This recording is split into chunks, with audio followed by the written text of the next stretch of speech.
Hey guys, thanks for joining us on episode 3 of the Dominate DIY podcast. I want to first start out and say thank you to all the veterans and wish everybody out there who served our country a happy Memorial Day. Thank you for your service. We live in an unbelievable country.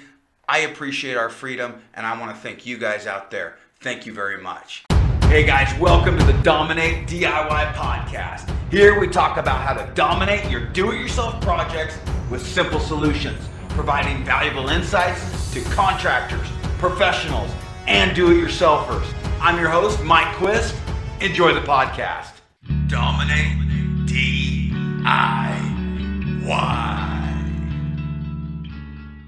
All right, let's get started. We had some great phone calls on our podcast hotline. We're going to take some of those. We're going to listen to some of those questions, and we'll answer them right now. You ask the questions, we give the answers right here. Let's get started. Let's see what the questions are.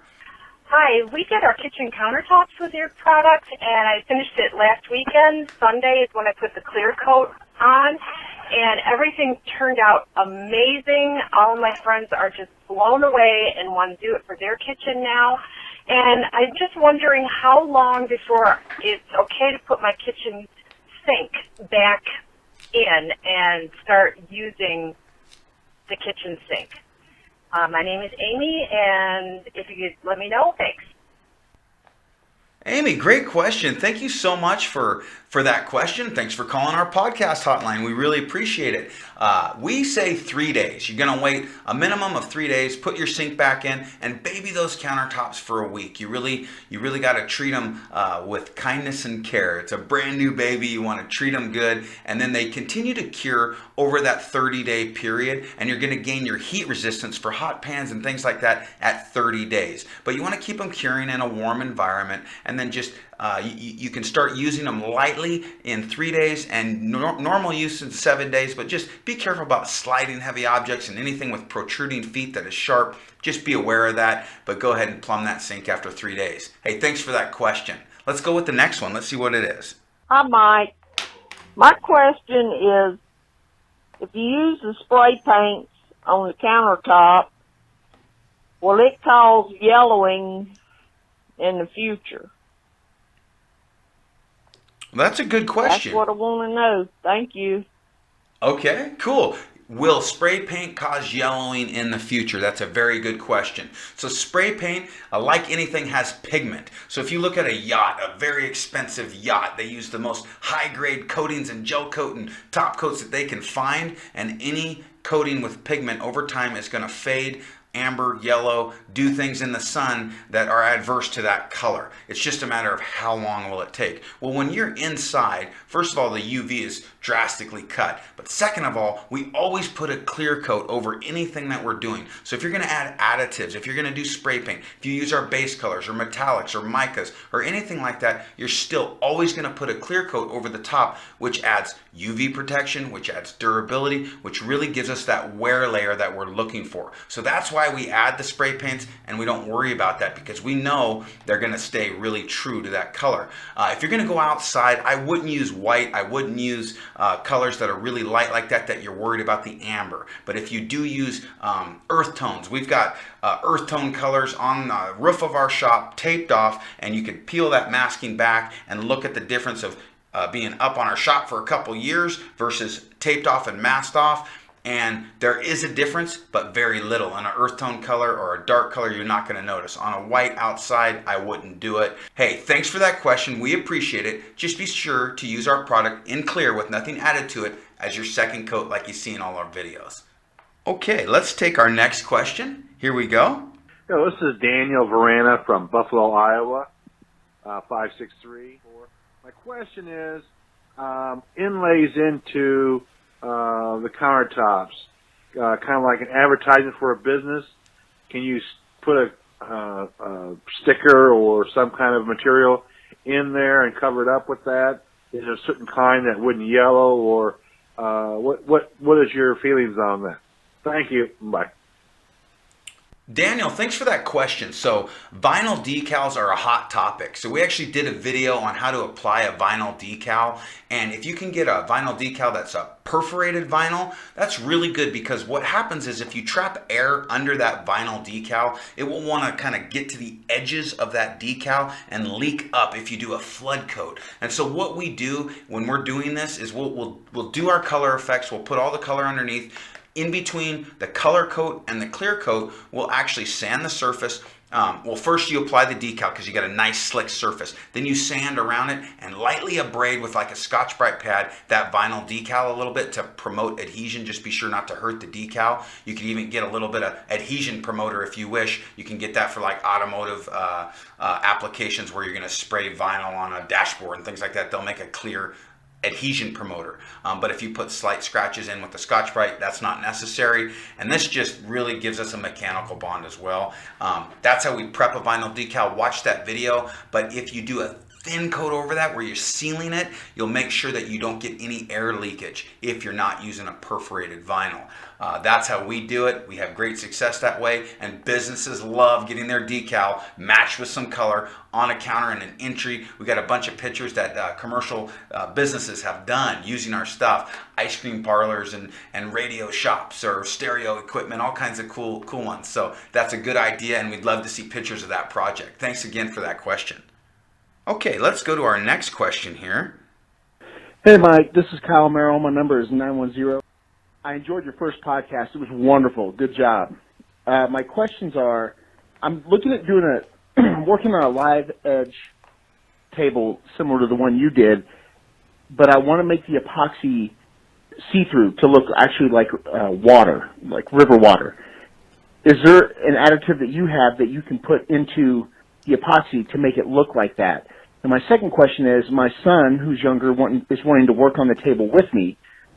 Would a heat gun work just as well as removing the bubbles, or do I need to get a torch? I'm just looking at it from a safety aspect. Thank you for your time. I appreciate the podcast. Good job. Kyle, thanks a lot. That is a very good question, and I love the river tables. I love making those, and the water effect. What a good idea. So when you're trying to replicate water, the key is transparency. You want to be able to see through and just add a little bit of color at a time. So we've seen people use alcohol inks and just add a little bit and see how that looks. You could even use spray paint. When you spray a little bit of spray paint right in the bucket, you're going to keep it very transparent.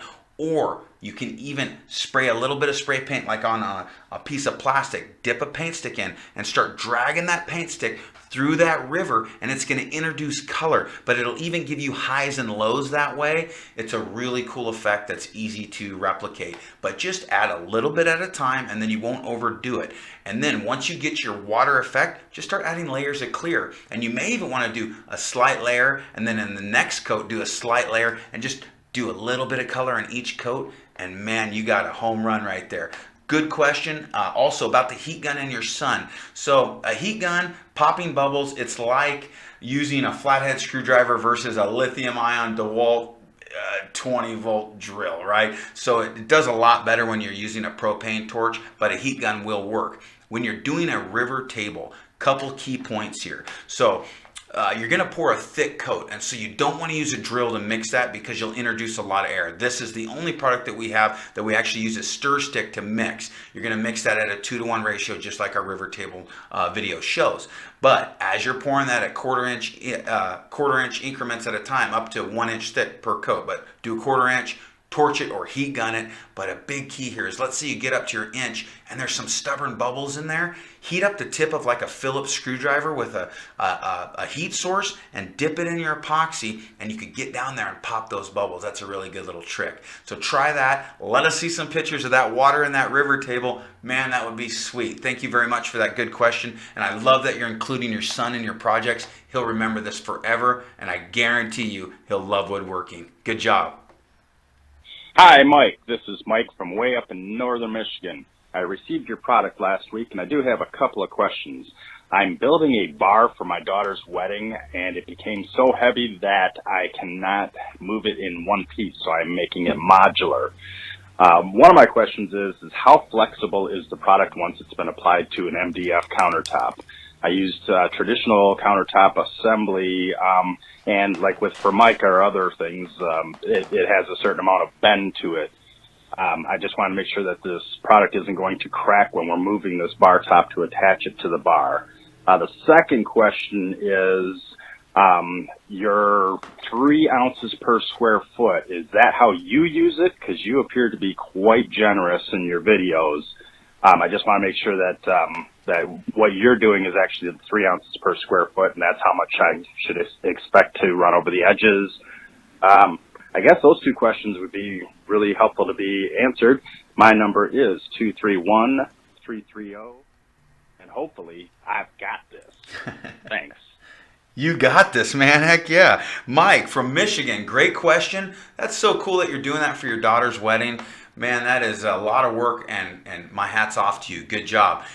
Great question about the length. So we've done long runs, like 200-inch runs of countertop in an L, and it was like a doggone salmon swimming upstream when you build a counter out of MDF, and it's wobbly like that. So let's tell you how I do it. So when we have a real long run, but it can fit in the house, we're going to keep it long because then I don't have to seam it on site, right? I don't have to attach it. I don't have to cut a seam. It's great. So how do you transport it? We like to take long pieces of 2x2, 8 foot long or whatever. You can even use 3/4 inch by 1 inch strips of plywood or MDF, and we screw it from the backside with 1.25 inch screws. So if it's 3/4 of an inch thick, 1.25 inch won't protrude through the face. So you want to make sure those screws don't go through the face. Use a coarse thread screw so it really bites to that MDF, and just screw it in from the back across that seam. Go perpendicular to that seam, and put a few strips there. It'll act like ribs, and it'll really stiffen that up while you transport it to your site. Then when you get it set up and lifted and set on the bar, unscrew them and then lay it flat. That's a really good trick of how to transport things and move them even if they're wobbling, and you know that you're not going to pop your seam that way. If you use our quick coat or you use that superior polyester to glue that seam and you dowel it, it probably wouldn't need that anyways, but again, I would rather be safe than sorry. So good question. That's how we approach it. 3 ounces per square foot. Man, when we do these classes, that's exactly the ratios we use. So in some of our videos where we're doing a small piece, I will mix up more because sometimes I'll put some on another piece, or we'll pour more than we need. I don't want to be shy on a video, but honestly, 3 ounces per square foot is right on the money. If you are doing a small piece, sometimes you'll waste more over those edges, and so you have a little more waste than a normal countertop because you got edges so close to you. But 3 ounces per square foot will work very well. It'll be just the right amount of material as long as you're not wasting a bunch over the edges. That's what we do in our classes. They turn out fabulous, and we actually usually have a little more than we need. So we've put in a little buffer there. We don't want you to waste material, but we want it to be enough to level out. So thanks for that question, and happy wedding to your daughter. That's cool. Okay, let's take the next question here. Hello, this is John Rashley. Just finished my countertops with your Stone Coat products. About to do my top mount sink. I was just wondering if plumber's putty is fine to mount the sink. Is there anything special? Will the plumber's putty bother the epoxy or not? That's all. Thank you. 843. Thank you. John, thanks, man. That was a good question. So let me tell you about our granite days. So whenever we installed granite, you never used a petroleum-based product to create a seal around faucets or sinks. The reason you didn't is because that petroleum would leach in and it would actually discolor the natural stone. So I'm so nervous about those kind of things. I've never used a petroleum-based plumber's putty on our product. Would it hurt? Probably not. You'd probably be just fine. But we've always used either 100% silicone or a kitchen and bath sealant. We would tape off the perimeter so that we didn't make a big mess. We'd ooze it down there and clean it off. And a easy water cleanup is great, but a silicone bites tremendously well, a lot better than a water-based product. So if you actually set the sink in place, tape off your perimeter, leave yourself about 1/16 of an inch, you're going to get a beautiful bead. You'll be able to wipe it tight without making a big mess. Let it set up overnight, and that's going to be an amazing bond. I wouldn't use plumber's putty just because it's not going to bond really good like silicone will. It certainly won't keep your sink in place. It's not going to bond and hold it in place. The brackets would have to do that, but we would use 100% silicone on that joint, and then if you ever need to take it out, you just score that with a razor knife. Good question. Thanks for using our products, and thanks for calling the Dominate DIY Podcast Hotline. Good job, man. All right, let's move on. I'm getting better at saying that. I'm getting it down, man. It's a tongue twister. Okay, let's take our next call here.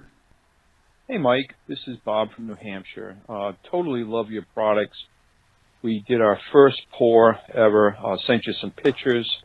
Got a quick response saying how great it looked, and customer is very, very happy. Hopefully I can incorporate this in my business. I have two questions. Number one is, after the pour, I went back the next day. Actually, I should say after my second pour, went back the next day, and a little bit of a piece of debris fell down from the ceiling. We're in new construction mode, so you know how that happens. So it actually looked like it was a little piece of, sawdust or something from the ceiling, or a little wood chip, I should say. So it wasn't huge, but my temptation was to dig it out and then maybe heat it up with a heat gun. But I just wanted your opinion on that and what I could do. Second question is, I have a boat. Love to go bass fishing, and I thought it would look really cool to have my wooden deck, do it with stone coat countertop epoxy, make it look like Cape Cod or something like that. Maybe even sprinkle a little sand in there, for some grip. I heard on one of your videos that it was a UV protection there, whatever. Didn't know how that would stand up in like the open sun, while you're fishing. But thanks again. Really appreciate the customer service you guys provide is off the chart. So hopefully you'll take this question and I can hear the answers. Thanks, Mike. Have a great day. Bye. Bob from New Hampshire, man, that's where they do build beautiful boats, man. Thanks for that question. Let's go over the debris that fell in the countertop. I'm glad that you're adding this to your business and thinking about doing that. I'm glad your customer liked it. This is how we would address that. So a lot of times on that second coat, we'll pour it and we'll come back about 4 hours later just to check on the job, make sure nothing has happened to the countertop. If it has, usually you can pick it out and quickly heat it with the torch and it'll level. But you got to be careful. Let's say you come back the next day and something is in it. You got two options. We always sand and polish our tops. You can look at that new video that we posted on the real detailed way that we sand and polish, and it gives us insurance. That way, if anything did fall in it, we could sand it. If it fell in like a big horsefly or something got in there and made itself buried a little bit in the epoxy, that's where you got to dig it out, and you're going to have to repair that. So you could fill it with a little epoxy, but if you sand and polish, you'll never see it. If you're not going to sand and polish, this is where you got to babysit the counter a little bit. If you pour off-site, you can always create a PVC structure that covers your thing and put plastic over it. But man, we've poured this in our shop for years, and it had dust everywhere. You just got to turn off that air movement, and you're typically okay. If people aren't coming in and out, you turn that air movement off, you're typically okay. But I understand the new construction environment sometimes is certainly unpredictable. So you can either do one of those two things. You can pick it out, torch it, or you can sand and polish, or you could sand it and put another coat on it if you so choose. We never want you to use more material than necessary. So test that, and we always say test that sanding and polishing on a sample first, so you get your technique down and you can show your customer what it's going to look like. Whenever we're pouring a job, we're usually doing a sample. That way, if we want to test something on it, you have it right there at the job. And you always have a sample then to add to your arsenal. Okay, your next question about your boat. So a lot of people with a wooden boat will use our products to coat boats. We actually have a guy who gets these boats out of golly, I forget the country. It was like, oh man, it's skipping my mind. He gets these old hand-built wooden boats, and they're no longer seaworthy. They're just small little boats. But he turns them into bases for restaurant tables. Indonesia, I think, is where he gets them actually. And he turns these boats into these really cool bases. So that's cool. But we also have people who build canoes and small boats and things, and they'll use our epoxy to coat that boat. And we say if you're gonna go outside occasionally with that boat, great, it's gonna be just fine. If you leave it out in the sun full time, year round, uncovered, it's gonna start to fade a little bit and wear. Now, if you want to polish that out later, you can, but I would cover that boat. If you're going to do your deck in a Cape Cod and add color, then you're going to want to don't add a bunch of white. Just add colors that don't have white in it, and you won't see big color change. That's how we would address that. I would love to see it if you do your deck that way. That would be super cool. Yes, you can add sand for a slip additive. You can broadcast, they call it pool sand, or you can get it at like where they sell pool filters and things like that, and you could broadcast silica sand as a grip additive. A lot of places will sell it as an additive, but it's simply silica sand. Okay, I think that answered your questions. I appreciate it, and those were very good. And thanks for calling all the way from New Hampshire. That's sweet. All right, next question here. I think let's take one more question here. Good afternoon. My name is Johanna Martin, and I just finished watching the podcast, and I also have watched tons of your videos. But what I have not seen you guys do is I'm wanting to redo my countertops, but my countertops have like the backsplash built into it, and I know that you have a vertical product for that, but I would like to see you. I know that you did a bathroom where you cut the back of that, you cut the back of the backsplash off, but I wanted to see if you guys could actually do a countertop that had the backsplash on it, so that I could get a better idea of if the product is, if the epoxy is going to stick, or would it just slow down, or should I, use a vertical for that part? And I would like to see you guys do it like maybe like a Carrera marble or maybe a Black Galaxy, something. Oh, and I also wanted to find out with the epoxy, do I necessarily have to use like, does it mix well with other, like other glitter or other mica, or do I have to use your specific brand in order to mix with the epoxy? Thank you. My number is 4. All right, Joanna, thank you so much for your question. Very good questions. Let's start with the backsplash. So, yes, we will do another video on how we can apply Stone Coat Countertop Epoxy to a laminate countertop with an integrated backsplash and get amazing results. Now, when we deal with this question and we're talking with customers, there's 2 routes that you can go. That's why we started using that Montana marble spray and those granite effect sprays from Home Depot, because you can pre-spray those on and get a very even color, and then you could apply clear with maybe a little bit of additives to that to keep it simple, but all your color now goes up that wall vertical without running down. When you do a Carrera marble look, it's possible to do it and get a good look, but you got to keep in mind that that color wants to run on a vertical surface. We don't use our vertical wall kit in conjunction with our countertop kit because they look totally different. We use our vertical wall kits for doing vertical walls as accents, or an alcove where you're going to accent something, in the home behind weeping waterfalls. You can do them in a bedroom on one wall. That looks really cool. All kinds of different applications. We're about to do a video on how you can do a 3-dimensional wood project and make it look like a piece of art. So yes, those 2 products work well, but not on backsplash. I wouldn't do it's going to look totally different, and so that's why we wouldn't do it. So the reason you haven't seen us do it a lot is because as a professional, I'm typically cutting that, pouring the backsplash with the tops flat, and then installing it vertical because it's going to match dead on. But we understand a lot of homeowners, a lot of do-it-yourselfers, that's just not in their wheelhouse, or do they want to take the time to do that? We get it. So those are some other effects you can do. If you look at our video on black marble, or that easy granite effect, those are all really, really good ways to make a counter look perfect. But make sure you brush those edges horizontally, and know that on the vertical backsplash, it's not going to be as smooth as that flat top will. It won't leave a puddle or anything like that, but it will still look really good.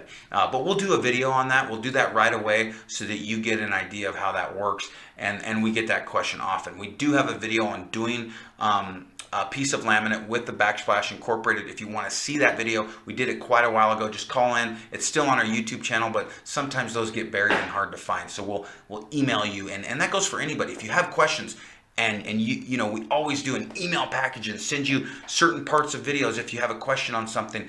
A picture's worth 1,000 words, and a video is worth 1,000,000. That's why we make them, right? Hey, guys, thanks a lot. These were great questions. We're going to try to keep these podcasts where they don't go too long. We had some great feedback. We added some foam to our walls. I hope that cut down on some of the echo. We put some light shining up here so we don't look too dark. Man, I'm learning so much. Thank you guys for the feedback. Comment below. What would you like to hear in the next podcast? How'd you like this one? What would you give me as feedback here? Thank you again. Happy Memorial Day. Everybody out there using our products, awesome job. If you guys are thinking about trying Stone Coat Countertops, don't hesitate to call for free project support. We'd love to help you out. Guys, we'll talk to you very soon. And until next time, from the Dominate DIY Podcast, you got this. Woo! We'll see you soon. Dominate DIY.